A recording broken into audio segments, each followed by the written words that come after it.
Salutations les explorateurs, c'est Organ, et bienvenue dans l'Explorer. Dans cette vidéo hors série, je vais vous présenter Swords of Gargantua. C'est un jeu actuellement en bêta, et nous avons eu la chance d'obtenir une clé pour une semaine de test. Swords of Gargantua est développé par l'éditeur japonais Yomuniko Inc. Au moment où je publie cette vidéo, il n'y a pas encore de date de sortie annoncée. Le jeu commence avec une cinématique.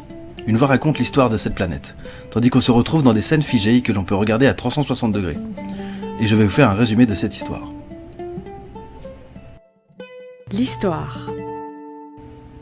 L'histoire raconte qu'il y a longtemps, le peuple Alpha est venu sur cette planète. Puis ils se sont amusés à faire la guerre, ce qui a entraîné la destruction du monde.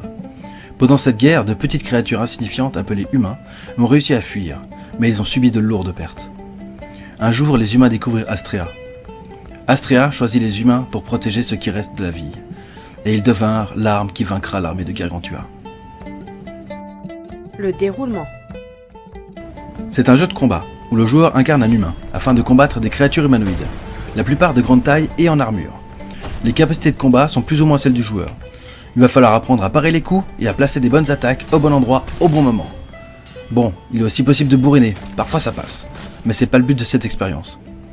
Il existe deux modes de jeu, un mode solo et un mode multi jusqu'à 4 joueurs, et nous allons commencer par le mode solo. Le mode solo. Le mode solo contient 100 niveaux, appelés quests. La difficulté est croissante. Je qualifierais certains de ces niveaux de paliers, car il y a des boss qui sont quand même bien costauds. Il va falloir comprendre comment les vaincre.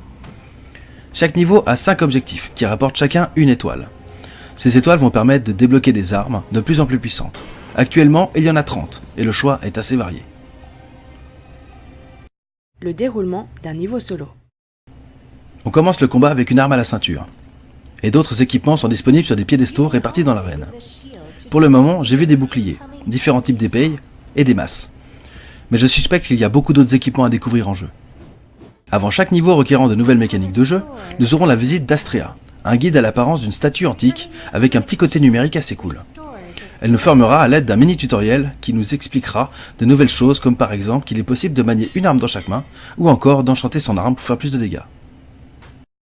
Place à l'action. On commence le niveau avec l'arme qu'on aura choisie, si on en a débloqué avec les étoiles d'objectif. Les ennemis de différentes puissances et résistances pop par vague, et tu vas devoir survivre. Une fois un ennemi vaincu, il peut laisser une orbe en suspension au-dessus de son cadavre. En le touchant de la main, tu peux absorber l'énergie pour te soigner. Personnellement, je garde mon arme à la ceinture, et je vais chercher dans la salle soit 2 armes, soit une arme et un bouclier. Et je garde mon arme personnelle précieusement au fourreau, car il y a plusieurs cas où tu peux te retrouver désarmé comme une saucisse. Imagine-toi dans un combat, qui peut assez vite devenir intense dans ce jeu. Avec le stress, mauvaise manip, et tu appuies sur le bouton qui fait lâcher ton arme. C'est con, mais ça arrive. Une autre variante, un ennemi qui te désarme, car il a frappé suffisamment fort et au bon endroit. Ou encore qu'à force de parer des coups puissants, ta lame se brise. C'est l'horreur. Eh ben non, car ton arme préférée est juste là, à ta ceinture, prête à te sauver la mise. Et ça, c'est cool. Bon, après, ça c'est ma technique. Je ne te dicte pas la manière dont il faut jouer. Ah oui, tu as aussi 3 couteaux de lancer sur chaque bras. Ça a l'air hyper cool, mais j'ai pas souvent touché ma cible. Et quand tu te retrouves désarmé, pour une des raisons citées précédemment, tu te dis « Haha, je vais te suriner avec mon couteau de lancer !» L'idée est bonne, mais taper à un dégât, c'est pas terrible. Le mode multi. Le mode multi a l'air assez cool, mais je n'y ai pas passé encore beaucoup de temps. La quête que j'ai faite était de protéger un pilier magique contre un assaut de l'armée des Gargantua. J'ai pu essayer des armes et des boucliers pas encore découverts là où j'en suis dans la mission solo. Mais pas seulement sur les piédestaux, aussi que les ennemis faisaient tomber, et j'ai trouvé ça trop cool. Nous n'étions pas que des joueurs. C'est comme dans Left 4 Dead, la partie se joue forcément à 4. Mais s'il n'y a pas tous les joueurs, ce sont des bots qui prennent leur place. Et c'est plutôt pas mal. Ça évite que la difficulté soit trop élevée car il te manque des participants. Je ne me suis pas trop attardé dans ce mode, car j'ai fait quelques mouvements successifs qui n'ont pas plu à mon cerveau, et j'ai eu du motion sickness.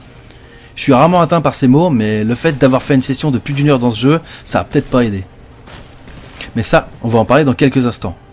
Mais non, pas de mon envie de gerber, mais du motion sickness. Les choses auxquelles il faut faire attention. Alors, effectivement, il y a des choses à bien faire attention.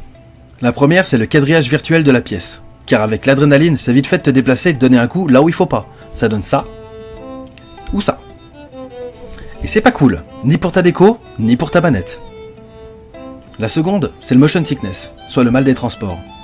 Comme dans ce jeu, l'arène est très grande et que ton action est limitée à l'espace réel que tu as mis à disposition pour la VR chez toi, il n'y a pas la possibilité de faire des déplacements par saut comme dans beaucoup d'autres jeux. Du coup, tu vas être obligé de te déplacer avec le stick de la manette, et c'est pas toujours logique pour le cerveau. Et de ce fait, ça peut te rendre malade. Le mot de la fin. Le support visuel en fond de la vidéo, c'était la session Twitch où j'ai découvert ce jeu. Si ça t'intéresse de voir ce genre de live, tu es le bienvenu sur notre chaîne Twitch, et le lien est dans la description.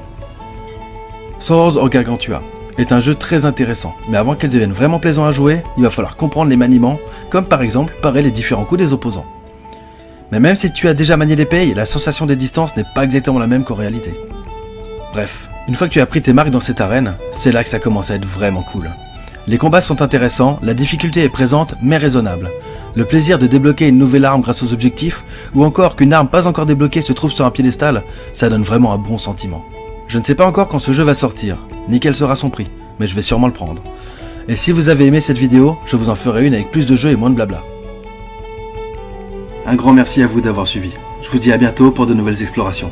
C'était Torgan pour l'Explorer.